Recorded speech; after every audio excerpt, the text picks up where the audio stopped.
Salut tout le monde, je m'appelle Chi. Aujourd'hui, je veux vous parler de cette question d'optimisation concernant comment optimiser les systèmes agentiques. Je suis le fondateur du projet Autogène et récemment, nous l'avons renommé en un nouveau chapitre appelé AG2. J'ai aussi rejoint Google Demande récemment. Auparavant, j'ai travaillé chez Microsoft Research. Alors, je veux d'abord vous parler un peu de notre motivation. Lorsque nous avons construit le cadre AutoGN, c'est un cadre de programmation open source pour les agents. Donc, plus tôt, en 2022, quand nous avons vu la puissance des modèles GPT, et nous avons commencé à nous demander l'erreur de la nouvelle IA générative. En plus de générer du contenu de haute qualité comme du texte et des images, où vont ces futures applications? Quelle est la tendance? Et comment pouvons-nous maximiser ces modèles puissants pour les amener à exécuter des tâches de plus en plus complexes à l'avenir? Et à l'époque, autour du moment où GPT-4 a été lancé, nous avons fait le pari technique que l'agent serait l'avenir, et pour plusieurs raisons.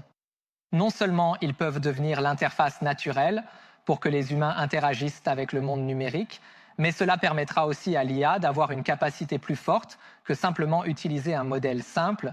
Et la troisième raison, dont peu de gens parlent, c'est l'agent IC. La programmation peut être une nouvelle architecture logicielle qui nous permet de construire des logiciels d'une manière complètement différente. Et nous n'avons peut-être pas parié très tôt, alors que beaucoup de gens doutaient encore de la viabilité du concept d'agent. Mais nous croyons que c'est l'avenir et il faudra du temps pour que les gens s'en rendent compte. Ce que nous n'avions pas prévu, c'est que cela a pris beaucoup moins de temps que prévu. Donc, à partir de la fin de l'année dernière et cette année, nous avons vu beaucoup de travaux intéressants. Plusieurs applications créées par des développeurs dans différents domaines. Emergence AI, une start-up, a créé des agents web pour automatiser des tâches comme réserver un vol. Et ils ont construit ces agents d'automatisation web qui peuvent aider les utilisateurs à automatiser des tâches comme réserver un vol, des billets ou remplir un formulaire. Automatiquement, à partir de mon email et ainsi de suite. Ils ont construit l'agent E en utilisant cette technique d'Autogène qui contient une équipe d'agents de manière hiérarchique et sans utiliser de modèles multimodaux, juste en utilisant des modèles de langage basés sur le texte, mais grâce à la puissance de cette planification hiérarchique et à la décomposition de la tâche en morceaux plus petits, l'agent a une très bonne précision. Comprendre le contenu HTML et obtenir les meilleures performances sur ce benchmark Web Voyager. Ils ont tiré beaucoup de leçons intéressantes de la création d'une telle application d'agent web. Si vous regardez les chiffres de performance, c'est à peu près 70% en général sur les différentes tâches. Donc il y a encore beaucoup de place pour l'amélioration. Évidemment, une façon de l'améliorer et d'introduire des modèles multimodaux pour lire le texte. Mais il y a, en général, une grande question pour de nombreux développeurs. Comment pouvons-nous vraiment optimiser les agents pour répondre à mes critères de succès pour un cas d'utilisation en production? C'est le sujet dont je veux parler aujourd'hui. Donc, en termes d'optimisation, il y a de nombreuses métriques différentes pour lesquelles nous voulons optimiser. Tout d'abord, la chose la plus importante, c'est vraiment la qualité. Donc, nous voulons d'abord que l'agent soit capable de répondre à un niveau de qualité élevé avant de nous préoccuper d'autres facteurs. Ensuite, vous voudrez peut-être optimiser le coût, la latence et même l'effort manuel nécessaire pour réaliser une telle optimisation. Comment optimisons-nous ces métriques? Il y a aussi beaucoup de choix d'optimisation lors de la création de telles applications. Il y a comme les modèles à utiliser, nous devons choisir quel modèle, quelle version du modèle et lequel de chaque fournisseur de modèles utiliser, quelle est l'invite à utiliser. Et il y a beaucoup d'autres configurations, comme les outils ou l'apport humain.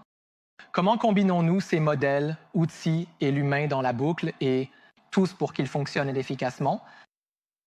Donc, en général, pour répondre à ce genre de questions, nous devons essentiellement avoir deux questions de base à répondre. Donc, la première question est comment pouvons-nous représenter cette vaste espace de conception et faire en sorte que les développeurs puissent naviguer rapidement à travers eux et trouver le point optimal à l'intérieur. Et la deuxième question est comment pouvons-nous automatiser ce processus? Donc c'est une leçon similaire que nous avons apprise précédemment grâce aux travaux sur l'AutoML. Le travail sur l'apprentissage automatique automatisé. Au départ, les gens ont construit des cadres d'apprentissage automatique standards comme scikit-learn et PyTorch pour nous permettre de rapidement différents points de conception dans un vaste espace de conception. Et ensuite, les gens ont commencé à travailler sur la technique AutoML pour automatiser ces efforts. Donc, quand nous avons commencé à construire Autogène, nous avons eu un parcours similaire. Donc, nous avons travaillé sur ce Flammo, la bibliothèque open source AutoML, depuis environ 5 ans. Donc, quand nous commençons à construire Autogène, nous voulons aussi finalement arriver au point où nous pouvons simplement prendre une tâche depuis l'utilisateur et leur présenter automatiquement le design optimal des agents et des systèmes d'agents. Mais avant cela, nous devons d'abord créer cette interface standard et ce cadre standard pour que les développeurs puissent rapidement construire tous ces systèmes agentiques de manière simple. Donc, après quelques efforts, nous avons publié un article récent début août et ensuite nous avons rapidement suscité un grand intérêt sur GitHub et reçu plusieurs. Mais ce qui m'excite le plus, c'est de voir à quelle vitesse la communauté adopte ce cadre et commencer à reconstruire toutes sortes d'applications intéressantes, tant des startups que des grandes entreprises. L'agent U est un exemple dans le domaine du web. Il y a d'autres cas d'utilisation intéressants, comme la découverte scientifique. Nous avons trouvé donc plusieurs cas d'utilisation scientifique, par exemple pour la conception de protéines, pour la conception de matériaux et même pour proposer de nouvelles hypothèses scientifiques pour n'importe quel domaine scientifique arbitraire en utilisant des graphes de connaissances ontologiques. Et un autre exemple est le développement logiciel et l'analyse de données. Donc, nous avons vu beaucoup de cas d'utilisation intéressants du comité. Et ensuite, pour résumer ces pratiques, nous proposons le cours sur ce Debian.ai, appelé modèle de conception agent AI, utilisant Autogène pour parler de la façon dont nous gérons ces différents modèles de conception très fondamentaux, importants. Mais si nous essayons simplement de simplifier ce concept ici, le concept le plus essentiel dans Autogène est assez simple. Il demande aux développeurs de réfléchir à des applications complexes et arbitraires. En 2 étapes simples, la première étape est de définir des agents et la deuxième étape est de les faire parler. Donc, cette notion d'agent dans Autogène unifie de nombreux types d'entités, y compris les modèles de langage, les outils et les contributions humaines. Un agent peut utiliser n'importe laquelle de ses capacités primitives pour générer des réponses, envoyer des messages à d'autres agents, puis recevoir des demandes d'autres agents, et ensuite commencer à effectuer des actions. Vous pouvez également utiliser un mélange de ces back-ends. Et comment passons-nous de ces agents relativement simples à des agents plus puissants, capables d'effectuer des tâches plus complexes?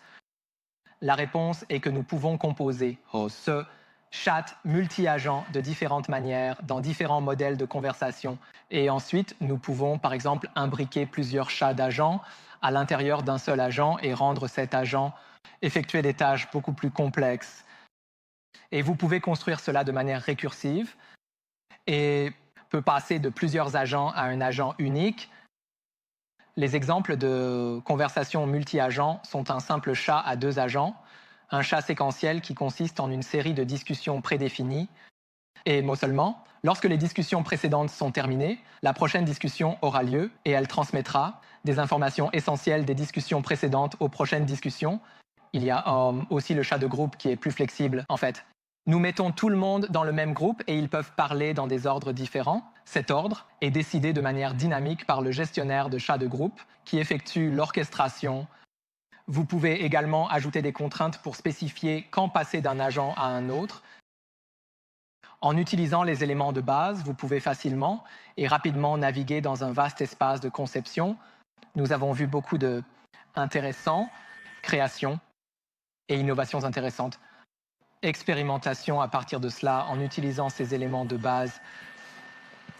Donc maintenant, nous allons entrer dans la prochaine phase des techniques plus automatiques pour explorer plus en détail les différentes méthodes et approches pour optimiser ces importantes métriques sous différents angles. Ici, je liste quelques exemples des techniques d'optimisation agentique. Ils visent différentes métriques. L'optimiseur d'agents, par exemple, vise à améliorer la qualité tout en essayant de réduire l'effort manuel pour l'optimisation. L'option et le choix qu'il essaie d'optimiser, ce sont les outils que nous pouvons fournir aux agents de modèles de langage. Nous pouvons permettre aux développeurs de fournir un ensemble de tâches et l'agent passera automatiquement par ces tâches. Essayer de suggérer les outils à l'agent, de les tester et de réfléchir à leur efficacité à la fin. Ensuite, nous pouvons itérer cela pour affiner les outils ou créer de nouveaux outils selon nos besoins.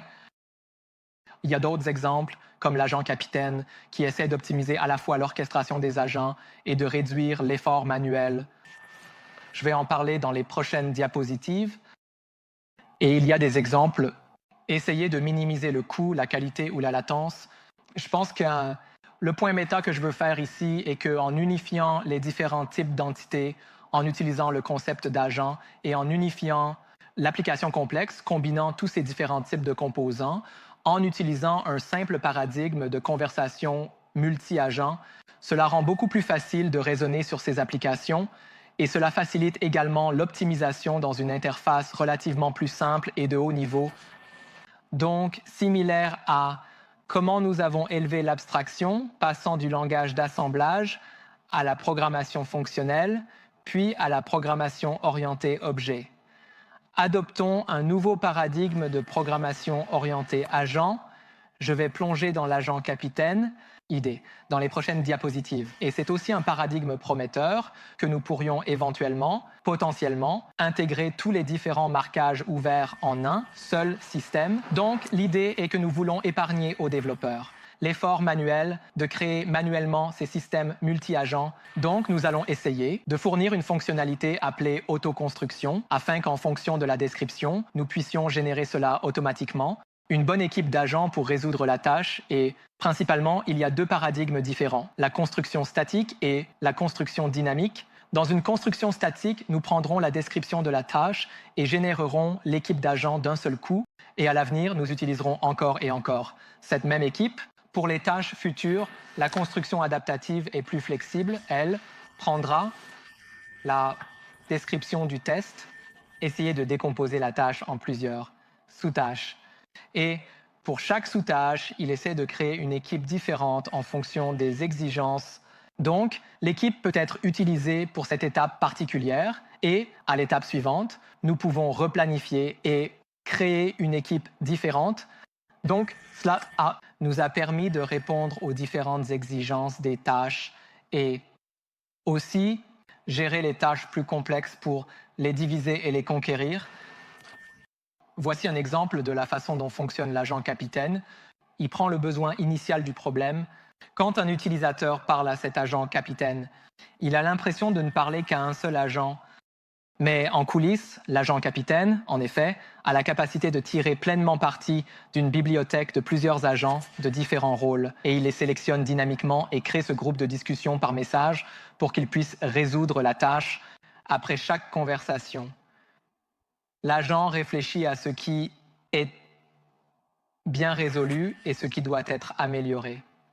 Des améliorations sont nécessaires.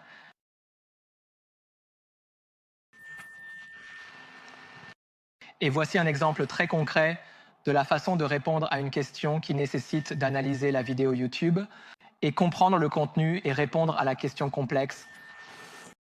Et vous pouvez voir que certains des agents seront capables de générer du code et d'autres capables d'exécuter du code. Et il y a d'autres agents pour revoir le processus et ainsi de suite. Et cela atteint une performance assez forte par rapport à tous les travaux précédents, avec une saveur similaire. Et aussi, si vous comparez la construction statique et la construction dynamique, il y a un grand bond en performance dans de nombreuses tâches différentes, comme résoudre des problèmes de mathématiques, des tâches de programmation, analyse de données, et ainsi de suite.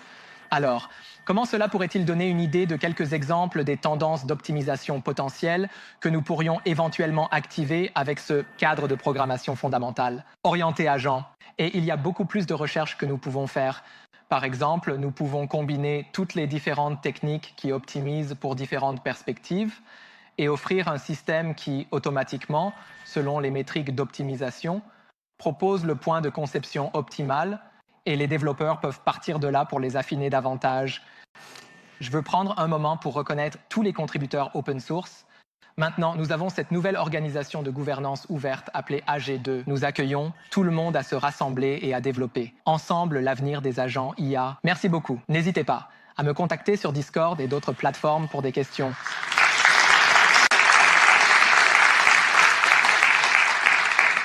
Est-ce que j'ai des questions pour... Et le temps pour questions? Ouais, d'accord, bien. Des questions, s'il te plaît? Ouais, merci pour cette excellente présentation.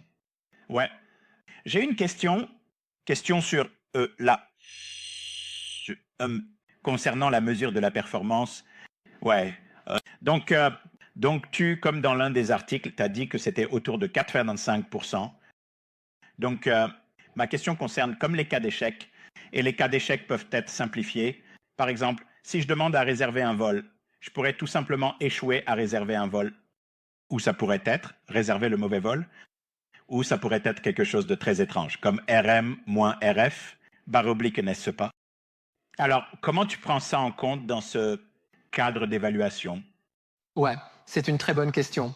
Une chose que je veux mentionner, c'est qu'en utilisant ces agents, nous pouvons potentiellement construire des systèmes d'évaluation automatique qui vous aident à mieux comprendre à quel point mon application est bonne et aller au-delà du simple taux de réussite. Parce que parfois, tu ne peux pas faire la différence juste en regardant les chiffres s'ils sont très proches. Mais les deux systèmes peuvent potentiellement faire des erreurs ou des échecs très différents. Nous avons récemment fait des recherches appelées agents de Val. C'est à propos de la création de plusieurs agents qui examinent automatiquement les journaux d'exécution et suggèrent différents critères de réussite ou différentes dimensions à considérer pour cette application. Exactement comme ce que tu as mentionné, si l'application concerne la réservation de vol, l'agent peut automatiquement suggérer plusieurs sous-critères différents à vérifier, puis fournir automatiquement des scores pour cela en particulier, évalue à quel point c'est bon à chaque dimension et pour la prochaine évaluation, à quel point c'est bon pour que cela puisse donner une idée pas seulement sur les chiffres globaux de nos différentes techniques, mais aussi sur les domaines qui nécessitent encore des améliorations ou les domaines qui fonctionnent déjà bien. Donc ça fournit plus d'informations et tu peux encore inclure l'humain dans la boucle pour fournir plus de conseils aux agents afin qu'ils puissent affiner nos critères ou la partie de notation. Donc, ce design multi-agent peut te permettre de créer des agents qui sont responsables et se concentrent sur différents critères de réussite. Et dans certains des cas d'utilisation, nous voyons de la part de la communauté, ils peuvent générer un rapport vraiment sympa. Tout ça à partir d'une simple question, rapport depuis une simple question. Je peux simplement générer des rapports longs et complets qui sont bons sur tous les différents critères. Et c'est parce qu'ils ont différentes équipes d'agents, chacune se concentrant sur des perspectives différentes. Et finalement, ils combinent les résultats pour générer un joli rapport de comparaison. Ouais, d'accord. Une question de plus, s'il te plaît. Ouais.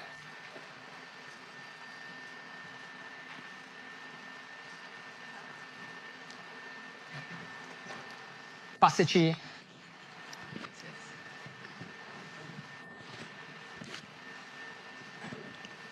Bonjour, merci.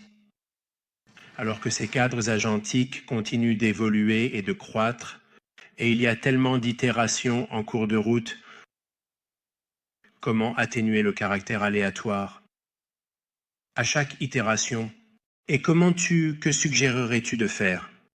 Comme quand la conversation commence et que ça devient une énorme conversation et qu'on peut gérer ce caractère aléatoire dans chaque conversation, comme dans chaque interaction.